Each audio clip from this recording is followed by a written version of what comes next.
Hey guys, what is up? It's Dusty here, and welcome back to another crypto video. And guys, Ethereum is going completely insane today. We hit 4,400 bucks, 4,470 to be exact. It's been a crazy freaking day. Then again, Shiba is picking back up the pace. I bought even more XRP. Bitcoin is still looking poised for further gains down the line. We have a lot of stuff to talk about today, guys. We have a lot of stuff to talk about today. So I want to quickly start out with the natural talk, which is, like always, about the crypto market as a whole. Bitcoin right now, as it currently stands, up 2.5%. Ethereum and BNB respectfully up a little bit more, with Ethereum going up about 5% and BNB about 7. USDT and ADA staying stable as both are kind of stable coins right now. ADA exactly being double of USDT, kind of funny. Solana and XRP also up in the usual margin of Bitcoin. Solana up 3% and XP up almost 2%. And respectively, the prices are 200 bucks and about $1. I'm going to say 7 to 8. It depends on the exchange that you are watching.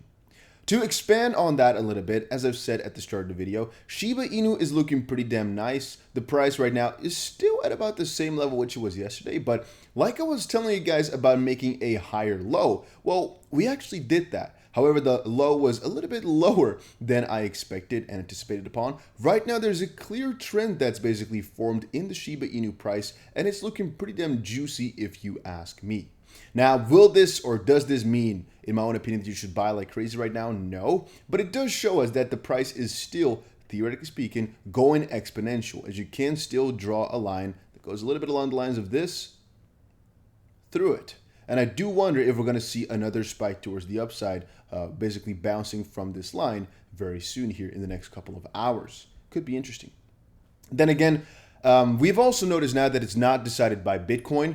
Usually I would have told you guys, oh, but Bitcoin sets the stage. Bitcoin is going to show where we're going to go. Yeah, normally, but that's not the case for Shiba Inu. For Bitcoin, I guess we are waiting right now for a bounce at about $62,000 or so. However, my long positions are still open for Bitcoin, if I'm not mistaken. Yeah, our Bitcoin long is still about $2.6 thousand in profit right now with 300 bucks that we put in. Right, 300 bucks is almost $2,500 in profit, which is about 400%. Again, remember that, guys. Remember that, guys. You can see here, this account that we have open here has about $5.5 thousand in it now, of which I assume this is it. I think that this is all that we have on there, and the rest is in potentially conditionals. I'm not exactly sure, guys. I have a couple of accounts now. How it basically works over on Bybit, as I've told you all, is make yourself an account with the link down below. Just go down there, make yourself a little bit of an account. You'll get $3,500 worth of bonuses maximum.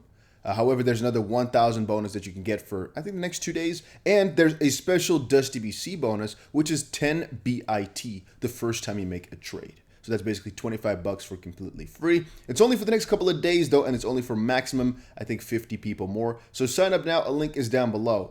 And let's get going. Let's get crack-a-lacking. My trades are still open. I'm actually buying more and more XRP on the spot. But that's actually mostly having to do with, like I posted on Twitter, the fact that the lawsuit is going to end at one point or another. I'm not exactly sure when it's going to be, but it's going to end at one point or another. And I can't basically risk that I don't have enough, if that makes sense to all of y'all. I just posted this meme over on my Twitter.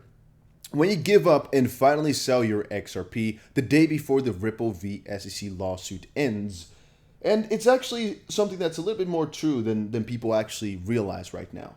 It's the fact that you can be holding for so freaking long, all the time, trying. Some people actually hold for years and then give up a little bit before the end result is gotten. This is a very common thing. I don't know any good examples for you right now, but I guess XRP might be a very good example soon. It is, again, basically the way that people will give up right before the beautiful thing happens, or people will FOMO in only when XRP goes to $5, for example. I'll make a different meme with that. It has two sides, but it's very crucial that you guys understand it. I have said 1,000 times before that I think the XRP price will do amazing if we get a settlement or a conclusion. I have also said that it doesn't matter if it's a bull or bear market. Shiba Inu now confirmed that even if it's a bear market, people will still be so ecstatic as Once more, it's the first properly regulated crypto in the United States. There have never been any rules made in the United States for crypto before. To this degree, it'll be a really big event.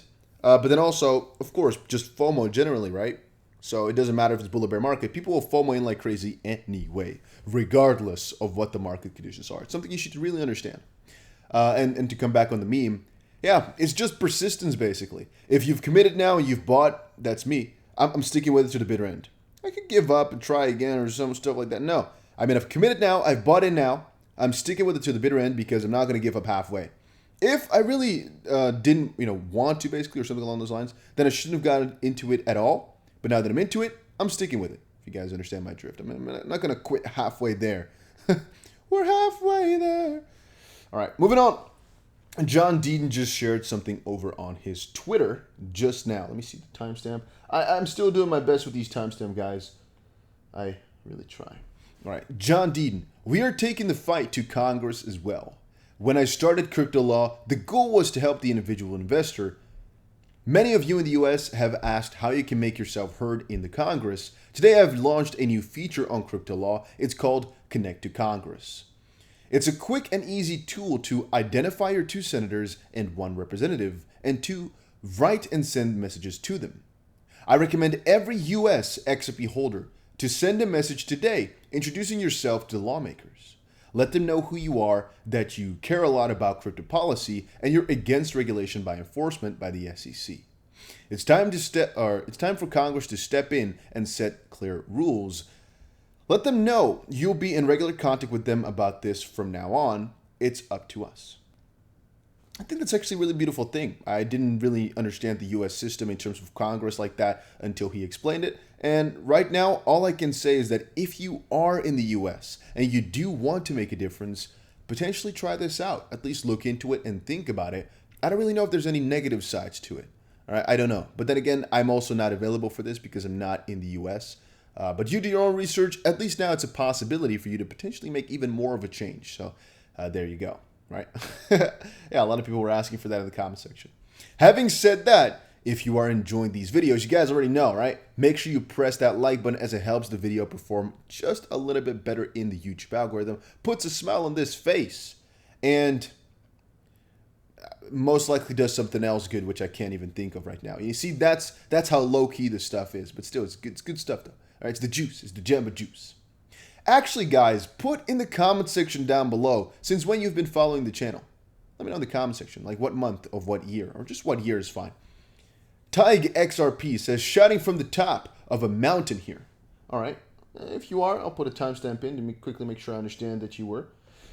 Shouting from the top of the mountain here, XR Pizza has helped uncover exactly how Ethereum got in the back door of regulation by the CFTC instead of the SEC. Ethereum registered Ethereum as a goods and Ether as transportation. Wait a minute. Ethereum registered Ethereum as goods and Ether as transportation. Ripple registered XRP as a service currency. Interesting. Very, very interesting. What do we do with this information? I have no idea. Or do they just mean Ethereum is registered?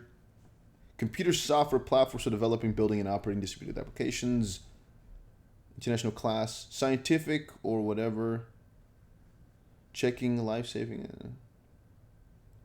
Data processing equipment. Yeah, no, I have no idea how to interpret this whatsoever. I can try something, but I have no clue.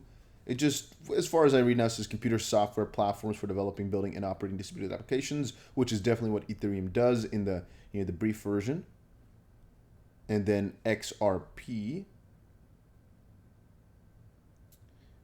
Where do I look as well? It's also a little bit zoomed in. How can I get back there? Okay, there we go. Okay, never mind. I have no idea where to check this out for. It says here Ethereum Foundation. Nope. Okay, I can't figure this out. If you can, do your best. Here is where the Ethereum Foundation registers Ether as a transportation service, which is why they call Ether gas. This is why they knew that they would have to build something that wasn't scalable at first. Okay, it's actually a really interesting thought, actually. Okay, I see now what they're trying to say. Okay. And wouldn't you know it, they filed a new registration application just 3 months before the infamous Hinman speech they filed so that everything would be covered as a commodity and not a security as well, which is most likely in there. XRP registered trademark only a goods service virtual currency. Look at the difference between Ethereum's multiple classifications versus XRP's. Brings up some excellent points in my conversations with him. They got a patent attorney from Silicon Valley and MIT to become the patent commissioner, and she began like 2-3 months before she signed off on it. If you look at the patent, they cover it all. It's a backdoor in the US market. It's nuts to me because it goes under the CFTC. Consumer utility was never mentioned by anyone other than Joe Lubin. He was putting words in the SEC's mouths all along because they had no jurisdiction. Remember the other day, I showed that doc from the CFTC. The feedback was for Ether, not network only. Extra Pizza, can you post the CFTC screenshot again if you can? I'm pressed for time today. And please expand your thoughts. Also, another thing, I've noticed that they kept the Ethereum developers out of the loop on everything except coding. That way, there would be minimal evidence on GitHub since it's open source. The ETH Foundation called government and investors non-technical people to cover up. Okay, it's a thought, I guess. It just basically says that the way that Ethereum was structured in the law was a lot smarter than XRP was, but that could have been because they got the insider juice, and so they could change the way it was registered to help them stay safe from regulations. Yeah, it's something to think about, but I don't have any official answer for you on that one. Then this here, I don't want to get or dive too deeply into. All I want to say about this one is it has to do with basically the fact that you have to be very careful with scams and airdrops. I'm not exactly sure I'm going to call this video or put it in the description because I don't want to put airdrop there. I don't want to, I'm going to be a little bit careful with that because YouTube algorithm picks up on that and might delete it, so I have to be careful. Point noted though, be careful with anything that you get for free. Don't go too crazy on the interwebs, and if you have something and it's making you money, all right, fine. What negative can I say? But if you have to do something to claim your money, for example, putting your private key to receive an airdrop or something like that, be careful with that because there's a lot of scams out there. That's all I wanted to say. And then we had a MicroStrategy one here. It's just MicroStrategy's adding a lot of Bitcoin, but we'll get to that in a different video as I dive into it a little bit deeper. All right, guys, that was it for today's video. Hopefully you all enjoyed it. If you did, make sure you press the like button and subscribe. And I will definitely see you guys again in another crypto video later today as we have a ton more content coming.